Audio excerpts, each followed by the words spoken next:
misuse the psychic energies, or misuse the other forms of etheric vitality which they need to live with. If this happens, then trouble is bound to happen as a consequence. There has to be a negative reaction, and this we find where in Europe there's museums. There are numbers of pacts signed between human beings and demons.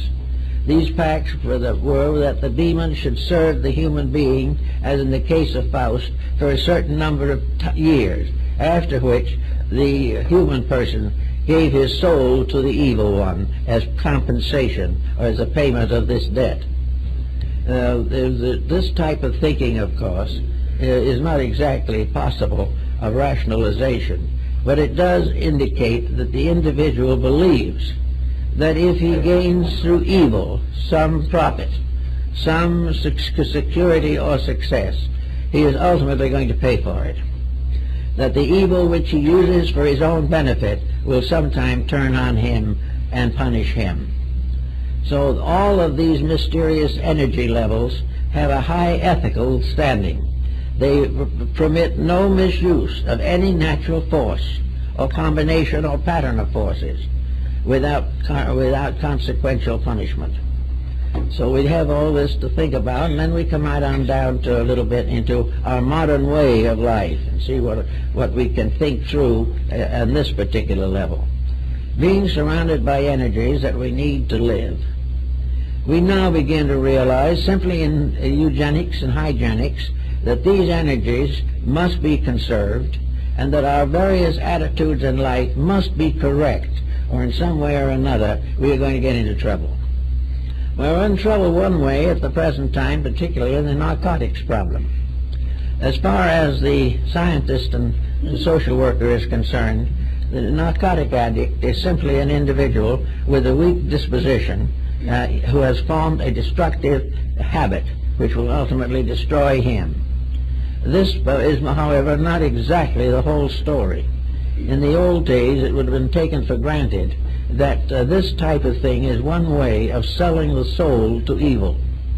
In other words, the individual who in weakness or in indifference destroys or damages his own body, creates an attraction and the very habit-forming quality which he has become addicted to, cocaine or something of this nature, while he is still alive, a kind of vampire, a kind of incubus representing deceased drug addicts. They damage the etheric atmosphere and move in on the individual with a possessing power. And no doubt that many of the reasons that drug addiction is so difficult to break is that the individual is fighting not only his own weakness, but an obsession which has taken over part of his internal life.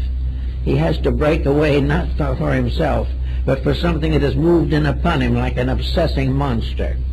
And this monster is probably a deceased person still desperately desirous of having the narcotic or drug. All of this seems fantastic, seems as though it might be sheer imagination, but whatever it is, the fact remains we're in trouble. The fact also remains that we are in trouble from only one cause, and that is the misuse of the vital resources that we possess. We are in trouble because we believe things that are not true, and by means of one type of energy we create a verisimilitude for these things that are not true. In other words, energy can be wasted on a delusion. Energy can be wasted when we believe something that is not right. It can be moved to its own destruction when we attempt the impossible. And it is also undoubtedly true that it will give us trouble the moment our ambitions impel us to acts which are dishonest or dishonorable or selfish. Energy is moral. We have to recognize that this problem is one of ethics, that every misuse of energy is punished by that energy itself. The energy which is disappointed or abused is like a physical body that has been damaged by excess. The body finally turns and punishes the person who has abused it. Energies do the same thing. Emotional energies, feelings, will turn upon the individual who abuses them. The energy of emotion is part of the astral light. It is part of this mysterious invisible which performs visible functions. Therefore, hate is certainly a misuse of energy. All the different excesses, every unbeautiful or ignoble use of energy, any abuse of energy, is not punished by the body but through the body. It is punished because the abuse has damaged the balance of equilibrium. This abuse has damaged the flow of life force through the vital organs of the body. The body is damaged, but the thing that damages it is not the actual drug, although it's bad enough. The thing that's damaged it is the habit, the idea of dependency, or the belief that some false action is going to be rewarded with happiness or pleasure.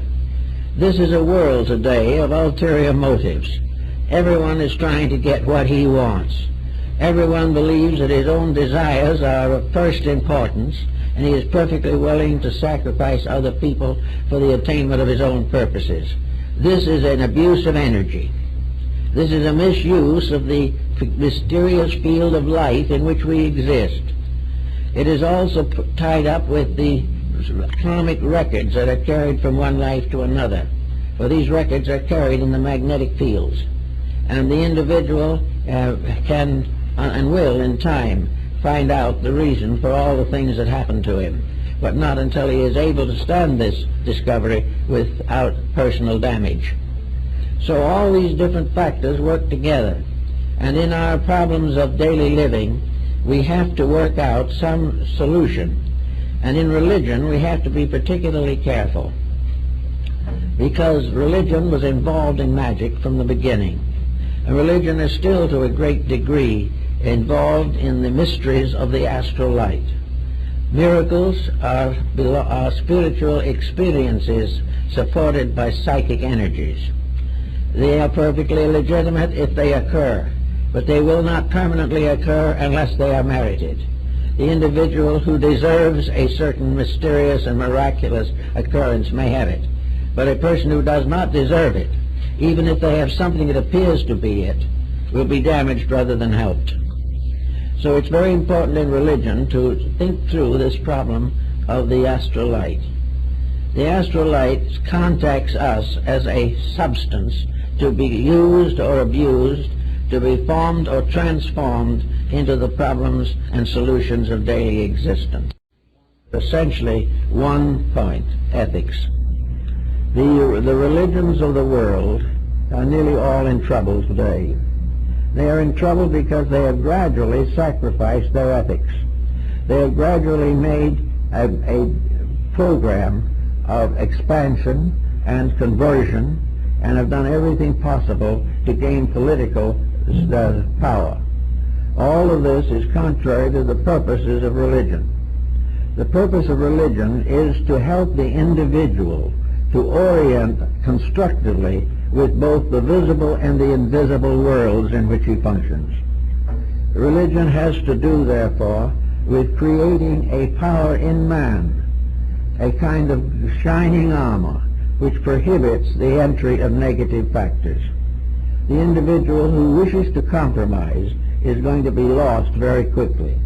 He can say, I'll just do this little thing once, no one cares, but that once becomes twice, and after a while the entire psychic life is demoralized.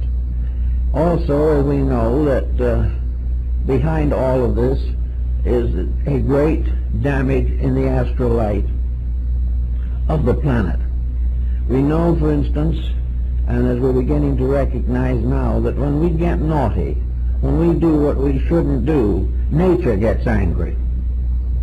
And we are having today a combination of circumstances that should give us cause for a great deal of consideration. We have on one side ambitious dictators seeking to dominate countries and, if necessary, exterminate the population. And while they're hard at this, terrorist groups are out assassinating public personalities. And while all this is going on, volcanic eruptions and earthquakes are breaking out, tidal waves are rising up, cyclones are on the increase, and the temperatures and seasonal developments of the various continents are seriously affected. In other words, it's a general disturbance. The story of earthquakes and moral difficulties are very closely linked.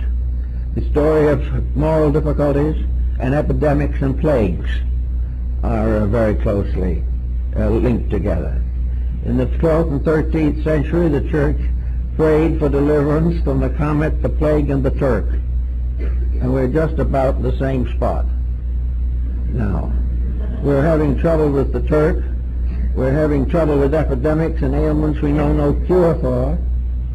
We're endangered by natural phenomena. Everything that is happening is an indication that physical unrest, physical dissonance will result in a complete imbalance of natural processes. We cannot abuse nature any more than we can abuse each other with impunity. We cannot pollute the atmosphere and have it not polluted. We cannot do things that we shouldn't do and then expect to get away with it. But we are living in a kind of a hollow globe of energy, a tremendous, luminous, fluorescent energy. And this energy is adulterated and corrupted or strengthened and assisted by every circumstance of life. We know definitely that the present situation must be solved. We know also that it cannot be solved unless people stop doing the things that cause it. The possibility of passing a law saying that as we sow we will not reap is just not possible. We have to take the punishment if we do the deed. Now, almost everyone likes to overdraw their account so far as natural resources are concerned. We are unhappy when a bank goes bankrupt, and that's happening with unusual quantity at the present time. But we are becoming bankrupt too. And this bankruptcy of ourselves is far worse than the loss of the dollars. This bankruptcy of ourselves will and can destroy the equilibrium of the planet. The planet is alive, and the planet is getting tired, undoubtedly, of the nuisances that are inhabiting it. It is getting weary of being told constantly how we love each other and at the same time go out and kill each other. It is, nature is aware that we are not giving due consideration to the consequences of our own actions.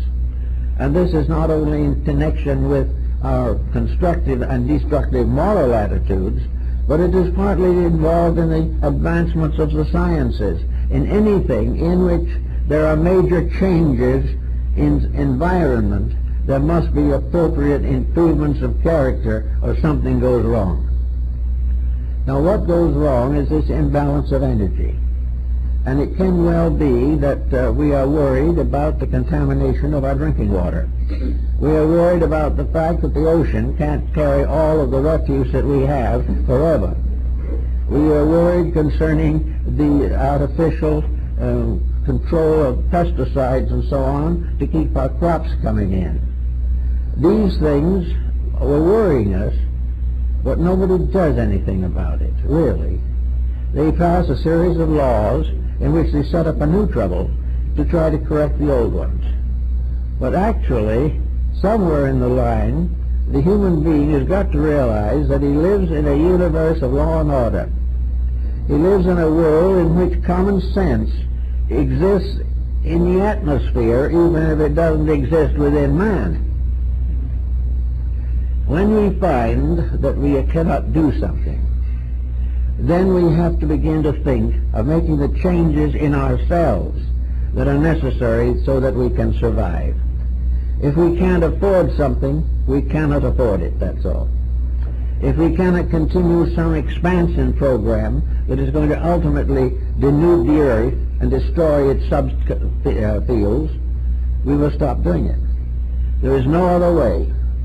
And there is nothing that can possibly prevent the great computerizing of life. The invisible world around us is the most perfect computer that we will ever know, because it can truly measure the fall of one sparrow. It can detect the mistakes and bring out the inevitable consequences. In almost every case, mistake is suffering. And if it isn't suffering immediately, it will ultimately be suffering. And somewhere along the line, we have to realize that health is the result of not causing suffering. That health means that we have to bear witness to this universe of energies, which is perfectly balanced, in which everything necessary for existence is available, but cannot necessarily be sold on a basis of so much per share. It is something in which we have to keep the rules, and then the rules will keep us. In our own personal life, we get a whole group of psychic fantasies today that are close to the borderline of the past. We don't want to be considered superstitious like our remote ancestors. We don't want to consider our modern civilization as depending upon witch doctors for survival. But what we do feel constantly is the belief or feeling that in some way we can neutralize universal law by an attitude, that we can find some magic to cure the mistakes that we make, that we do not even have to repent them. And some religions have even gone so far as to glorify them, to tell us that these mistakes are perfectly acceptable. The atheists, on the other hand, are a negative factor because they not only deny the mistake, but they deny the universal intelligence that is behind the problem. The atheist can never solve anything. Atheism as a religion can never solve anything, because it gives us no basis of integrities upon which to build.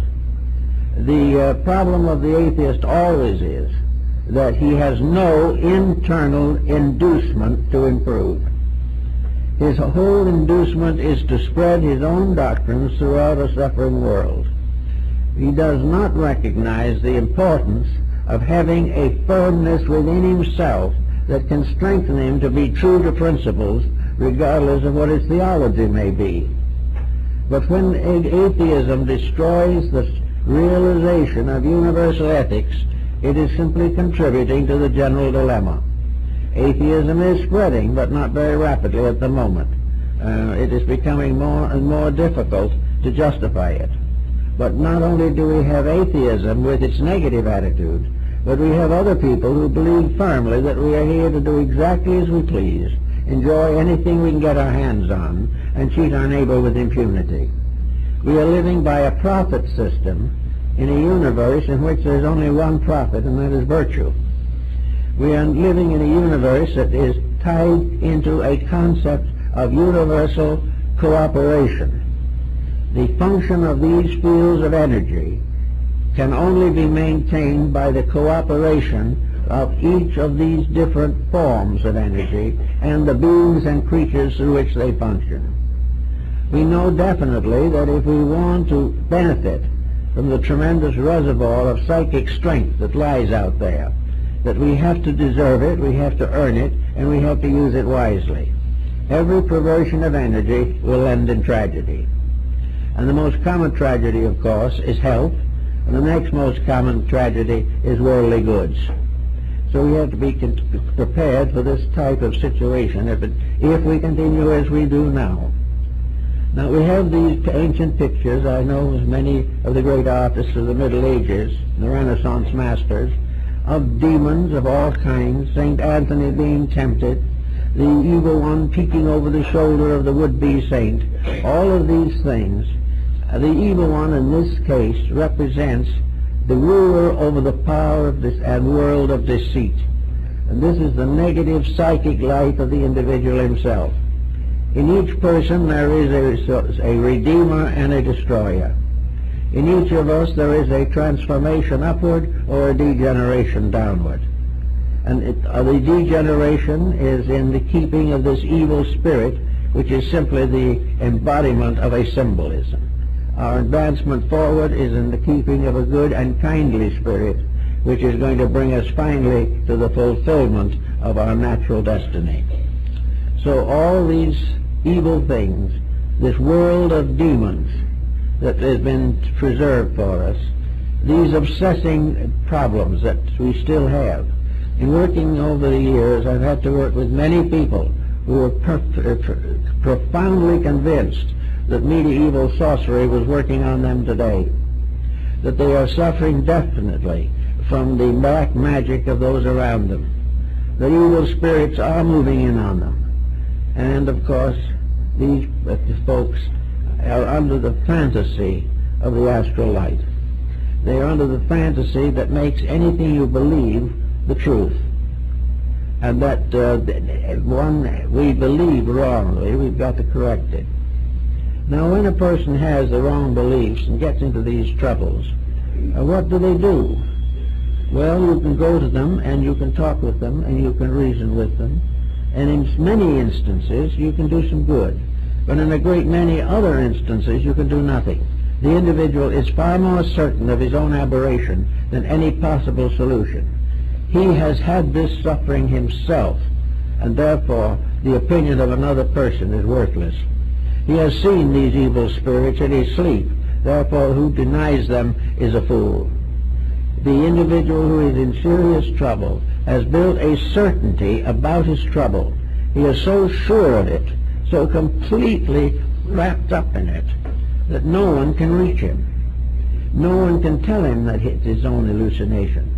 No one can tell him that the demons that bother him are the results of his own misuses of energy or his own misinterpretation of the happenings of living. The individual who has gradually developed a neurosis is only one step from being a black magician. Another individual who is in hysteria is already close to the magic of the astral life. These things are moods, they are conditions, they are factors that the individual himself builds up. This building up also builds up this field of energy which we are all in. The various mistakes of the whole of humanity do create in the magical energy fields a stratum of difficulty. In other words, just as surely as physical refuse can poison the planet, so psychological refuse can poison the astral light, can poison the metaphysical field of energy. If we keep on feeding delusion, it will grow and become stronger. Physically, it will gain more converts, and esoterically, it will corrupt the substance from which imagination must be built. Now, imagination as a constructive force is a very beautiful thing. Imagination has given us great art and great music. It has given us some of the noblest lives the world has ever known. It has given us the dreams of a better life, but stronger dreams than we would otherwise ever have.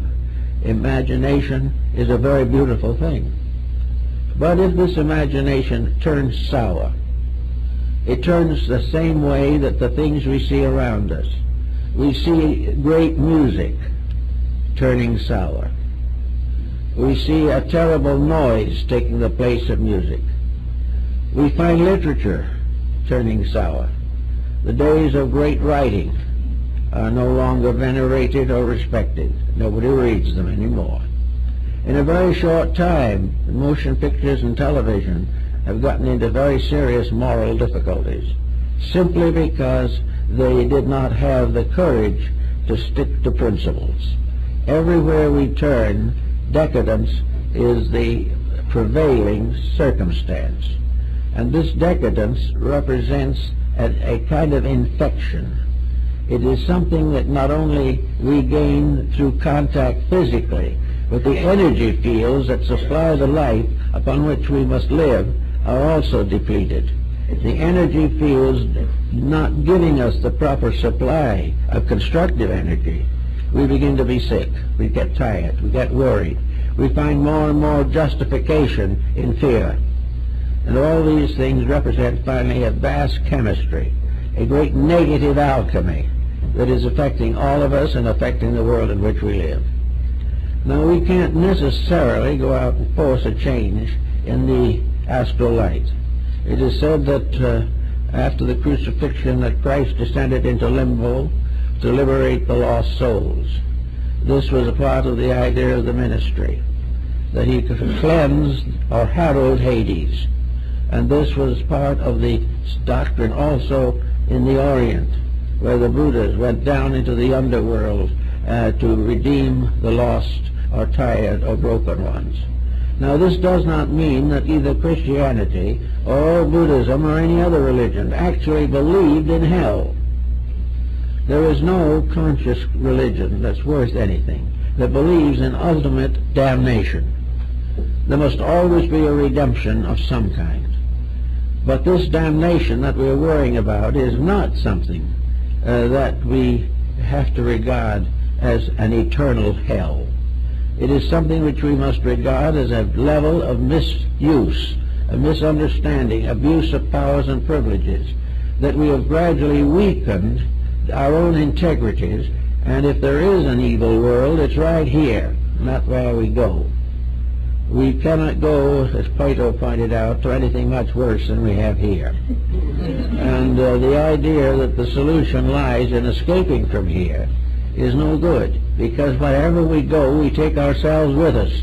And it is the self we take with us that is the greatest cause of our annoyance. It is the greatest cause of our distress and misery. Consequently, we have to get to work and more or less use fantasy, use imagination for great good. We have seen the wonderful poems of the mystics. We have seen the beautiful scriptures that have been given to us by all the nations of the world. We see the magnificent architecture. We see the tremendous beauty of the garden that has been given proper and due care. We find the glory and wisdom of the good person who has lived well in the fulfillment of duty, responsibility, and dedication. All these things are part of fantasy, part of imagination, but they are what Jack London called dreaming true. They are the thing that proves that the fantasy is really an anticipation of the fact that everything that we hope for can come. Everything we believe to be right will triumph. But at the same time, we must do what we can to get away from contributing to the attitudes that make us sick. And one of the good answers to this is that we must get over the idea that we can correct any condition we do not like unless we cannot correct it unless we outgrow it. That has to be solved. We cannot walk out on our crimes, sins, and misdemeanors. We can take them to the grave, but they will not end there. We must definitely take hold of the great concept of the ethical universe, which energies for every particular purpose. Not long ago, I read a little article about Zen and Buddhism, and in it was something I'm going to do something with some of these days if I last that long, and that is the fact that snow was crying when it melted. Now, this is a kind of a strange thought out of context, but to the idea it is, even snow is a being. Everything is a reality of some kind. Everything that we abuse is a reality that weeps. Everything we do well is a reality that rejoices. Every single thought we have has some relation to being. Hope is a being as well as a word. Hate is a being. These things become internal monsters or good spirits depending on themselves. But everywhere there has to be this realization of the tremendous potential of being the thing we need to be. We must gradually awaken to the fact that this universe is essentially beautiful, that the Garden of Eden is still here, that all of the nobility of existence awaits release. And fantasy, the constructive fantasy, is the individual dreaming of a better world and building a foundation under the dream. Dreams come through to lead us to new certainties. Nightmares do the same. And they both use the same kind of energy, but it is differentiated by the organism through which it passes. The hater uses more energy to hate, the lover more energy to love. The proper use of the energy resources is the cleansing of the Aegean stable in the labors of Hercules. It is also the symbol, always, of the redemption of lost souls. The lost souls are ourselves, but also the lost souls are the beauties that we have corrupted. The lost soul is harmony that we have tamed into inharmony.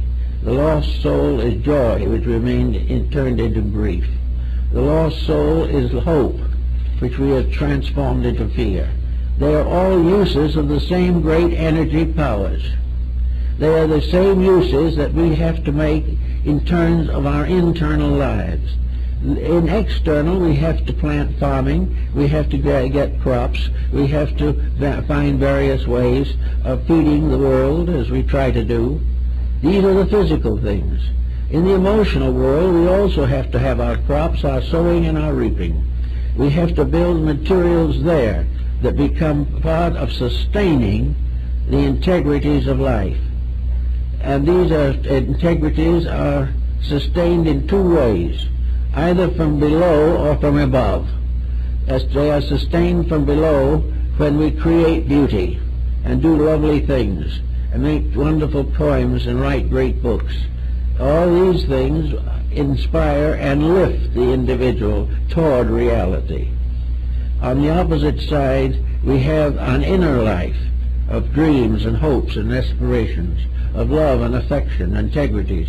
And as we cultivate these from above downward, the beauties of below come up to meet, and then we have a beautiful world. We have a world and things are done as they should be, and that we enjoy the results of this doing because it was something that we were intended to do from the beginning. There never was a time when the world was not supposed to grow. And now we have so many problems that it seems as though something more than ourselves must be to blame. We wonder whether or not the nuclear fission has rocked the foundations of heaven. It hasn't, but it is going to rock the foundations of misuse of knowledge. We have 2 and 3 great abuses that we have to watch for. Abuse of knowledge, which can lead to the most terrible difficulties. Abuse of affections, the exploitation of the natural love of the individual, of beauty and personal affections. The cleansing of the personal affectionate relationships of human beings is absolutely essential to the final ending of war. It is a well-established home, with people sacrificing a little of themselves always for the good of the family, accepting responsibility with dignity, and working together without losing individuality. This makes the home, and this is what the nations are going to have to do to make a world that can survive. So all these principles work, and they work because behind the physical sources of good, there is this invisible source of energies which express themselves as we create bodies for them. A good thought becomes a body for a beautiful energy supply. The individual who wants to paint a beautiful picture and with prayerfulness and integrity and honesty asks a little spiritual guidance in the picture will get it. And the individual who asks only for corruption will get that also. So we have this strange world of fantasy, imagination, call it if you will, the world of the astral light, where thoughts are things, where moods are realities, and where things in this world seem very much less real than they do to us. But in this world of fantasy is the world of our hope for tomorrow. Fantasy, beautiful fantasy, is building tomorrow. fantasy is creating the world that must be. It will come, but it will not come unless men dream it, unless human beings begin to realize the importance of it. When we use the natural resources of this world well, we will be secure. When we use the resources of this invisible realm around us, real and true, we will have peace of mind, we will have health, we will have natural and noble emotions, and we will have dedications to causes and principles that are worthwhile. The universe has everything in it, good, bad, and indifferent, so-called. The bad, however, is not a principle. The bad is a misuse. It is the result of constant compromising. It is the result of selfishness, ignorance, and fear. And these things can only be cured by the love of God, the strength of the mind, and the dedication of the life. These things together will solve most of these problems. They're not insolvable. They're simply things we pay no attention to. We just keep on going along, hoping the unpleasant things will go away. They will never go away unless we send them away, and the only way we can send them away is by transforming them. They will not leave us, but we can create a new body for them, by means of which problems become donations to our security and our future. Every problem that we have is a blessing in disguise. Every sorrow that comes to us is a great opportunity for the experience of divine peace and joy. All these things are things we have to change. And if we were just physical people with minds and things like this, we'd never change them. But because of this strange world of mysterious causes behind us, this infiniteness of ourselves, so that we are not really just little people wandering around in our own little homes and streets and cities, but we are symbols, we are points of energy in the world. And behind each one of us is an inconceivable totality, a reservoir of infinite strength, infinite beauty, infinite reality. If we turn it on, we will have it. If we turn it on honestly, the shadows will disappear. For there is not enough darkness in all the world to put out the light of a single candle. Everything can be the way it should be. Everything can be beautiful. Everything can be fulfilled. Because the fulfillment, the energy is there. Heaven is not somewhere off in space. Heaven is in the upper realms of ourselves and our world. Heaven is where we make the right decisions and are glad. And having made these decisions, we cooperate with the earth to preserve it and to help it to serve us as wisely as it should. The astral light, then, is not just a place where you turn on a ritual, make a circle somewhere on a crossroad, and invoke demons, and try to protect yourself by putting yourself in a circle so the demon cannot get to you, but it can get to someone else. All of this is superstition belonging to the past. Anyone who favors it can favor it, and will have a reality from it, a fantasy that is not true, a fantasy which can curse and endanger the soul for many, many years, a fantasy that brings sorrow, misery, fear, disillusionment, discouragement. These are the fantasies that come from not dreaming true. Dreams are beautiful. The nightmares give us trouble. And the nightmare, as always, is the cause of something we ate that we shouldn't have eaten. And it is also caused by something we thought we shouldn't have thought, some emotion we should not have endured, or some belief that is doing us no good. So we have to correct these things. But the interesting point is the energy. The nightmare has to have energy. The nightmare can be so real that it is more immediate than anything that happens in daylight. The dream can be so real. In a dream we can travel around the world. In a dream we can go to all the different nations, out into space. We can conquer where the great scientific progresses of man can never go.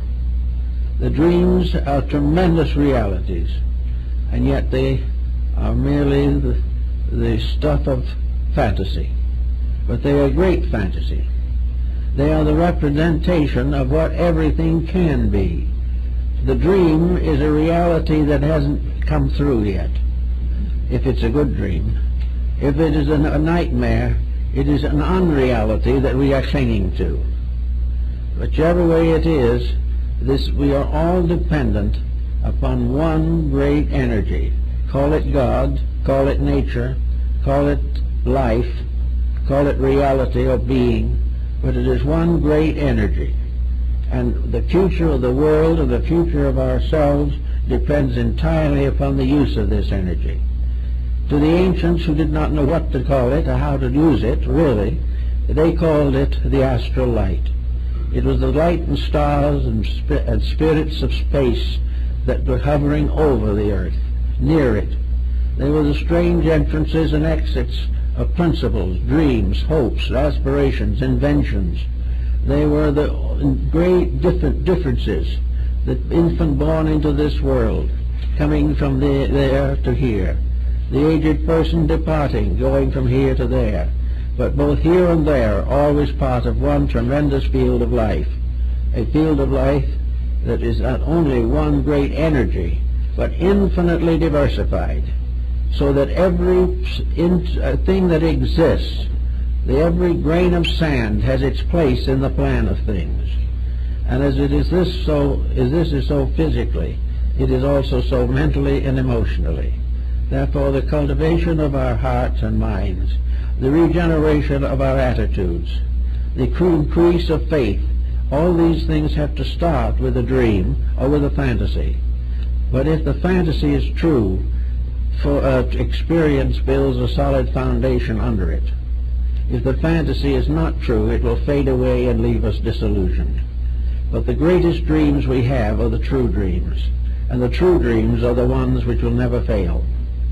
So in one way or another, we live in this world of dreams, of drifts, of shadows, but we also have within ourselves the power to use all of the resources of life. Within our own natures have been placed little seeds which can possibly unfold to become worlds. Each human being is a universe in the making. Every human being is an infinite being, forever and forever. But this infinite being is forever growing and unfolding. As it grows, joy and wisdom increase. As it stubbornly clings to its mistakes, it has heartaches. But either heartaches or joys, the end is inevitable. We're going to accomplish what is necessary. And when we do that, the invisible world will become a beautiful blanket to protect us, and a wonderful light and a wonderful artistry, and we will see the whole universe as a magnificent creation of infinite wisdom and infinite love. As we get to this, our own little problems fade away, and the energies with which we are endowed are the energies by which these dreams can be made to come true, and they are also the fields of energies where these dreams were born.